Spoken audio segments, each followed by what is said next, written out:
SSC 26 শিক্ষার্থীরা তোমাদের story লেখার নিয়ম এবং সাজেশনটা আজকে তুলে ধরছি। 15 মার্ক স্টোরিতে অনেক শিক্ষার্থী স্টোরি শর্টকাট নিয়মে ফলো করছো। তাদের ক্ষেত্রে শর্টকাট নিয়ম কোন স্টোরিগুলো লেখা যাবে, কোনগুলো লেখা যাবে না, আর কোন স্টোরিগুলো পরীক্ষার জন্য খুবই গুরুত্বপূর্ণ, এই ভিডিওতে আমরা এই স্টোরি নিয়ে আলোচনা করছি। তাই সম্পূর্ণ ভিডিও দেখছো তো? আশা করি দেখবা।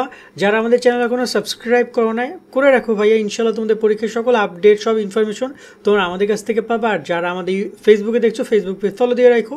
তোমাদের জন্য আমরা চালু করেছি টার্গেট এ প্লাস কোর্স। চাইলে বিস্তারিত দেখে নিয়ে ভর্তি হতে পারো। এসএসসি 26 শিক্ষার্থীরা তোমাদের জন্য চালু হয়েছে টার্গেট এ প্লাস কোর্স। মাত্র 150 টাকায় তুমি পেয়ে যাচ্ছ সকল বিষয় 100 নম্বরের পরিপূর্ণ সাজেশন পিডিএফ আকারে, বাংলা, আইসিটি, গণিত বিষয়ের এমসিকিউ শিট, লেখার সকল শর্টকাট নিয়ম, পরীক্ষার সকল আপডেট, বিগত সালের এমসিকিউ এবং ভালো রেজাল্ট করার গাইডলাইন। ইতিমধ্যে তোমাদের কোর্সে যুক্ত হয়েছে অসংখ্য শিক্ষার্থী। কোর্সের প্রাইস মাত্র 150 টাকা।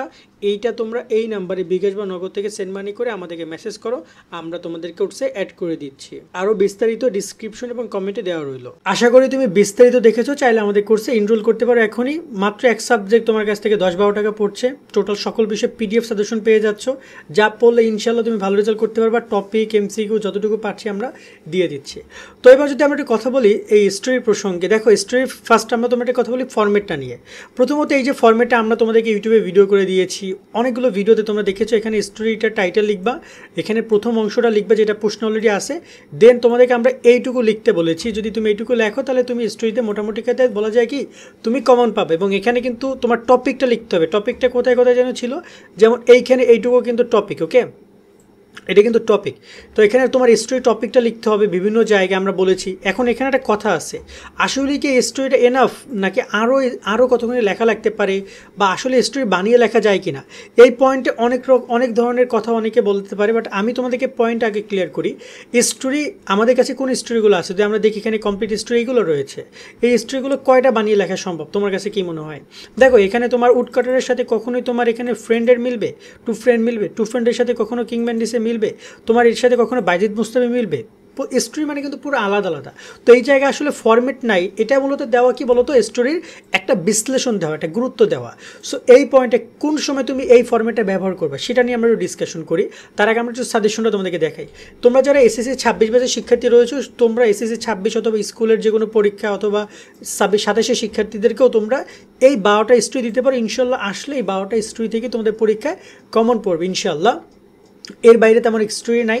এর বাইরে যদি তোমার আরও 2টি স্টোরি থাকে, যদি আসে আমরা চেষ্টা করবো সেটা পরবর্তীতে তোমাদেরকে জানিয়ে দেওয়ার।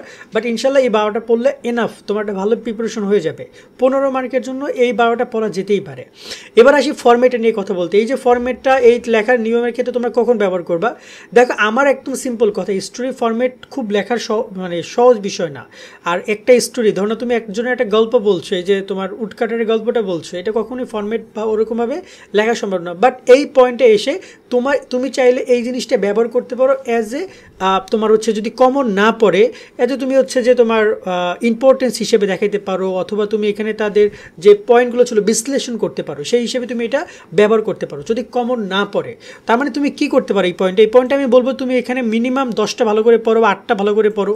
পড়ার পরে তুমি যদি দেখতে পাচ্ছ যে এইগুলো পড়ার পর তুমি এই ফরম্যাটটাও পড়ে যাও, দেখা গেল কোনো কারণে এই 8টার মধ্যে কমন আসলো না, যেহেতু অনেকগুলো পড়া সম্ভব না, বা এই 6টার মধ্যে কমন আসলো না, তখন তুমি এই ফরম্যাটটা ব্যবহার করে তুমি তোমার মতো করে লিখে যাও। অন্তপক্ষে শিক্ষক তোমাকে 10 মার্ক না দিল, 15 মার্ক না দিল, মিনিমাম 8, 10, 12 মার্ক তোমাকে দিয়ে দিবে। অর্থাৎ ফুল মার্ক তুমি এটা দিয়ে খুব বেশি আশা করো না।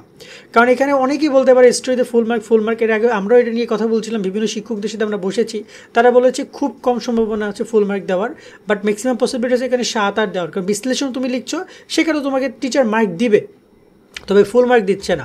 আর এক্ষেত্রে আমি ওইটাই বলবো কথা, যে তোমরা আগে স্টোরিগুলো মুখস্থ করো আর ওই ফর্মেটটা মুখস্থ করে যাও। যদি তুমি একদমই কমন না পড়ে, তাহলে এই ফর্মেট পুরোটা লিখেছো, এখানেও প্রায় 1.5-2 পৃষ্ঠা হয়ে যাবে, যা তোমার জন্য এনাফ। তোমাকে মোটামুটি 8, 10, 12 মার্ক পর্যন্ত বা 15 মার্ক পর্যন্ত যদি শিক্ষক ভালোভাবে সে দেয় তাহলে আলাদা বিষয়, বাট নর্মালি পেয়ে যাবা। আর মনে রাখবা, স্টোরিটা আসলেই খুব বেশি সম্ভব না বানিয়ে লেখার, বা তোমার হচ্ছে যে যদি বলি যে আমরা একদম ফর্মেট আকারে লেখার। আর একটা সহজ একটা বিষয় আছে, তুমি চেষ্টা করতে পারো যে এই পয়েন্টে এসে তুমি এখানে তোমার ওই স্টোরি সম্পর্কে যদি 2, 4, 5 লাইন আরও লিখতে পারো।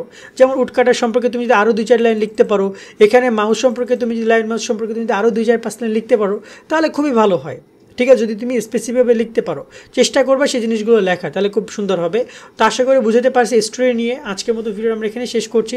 আর সুন্দর করে পড়াশোনা করো, ইনশাল্লাহ ভালো কিছু হবে। আল্লাহ হাফেজ।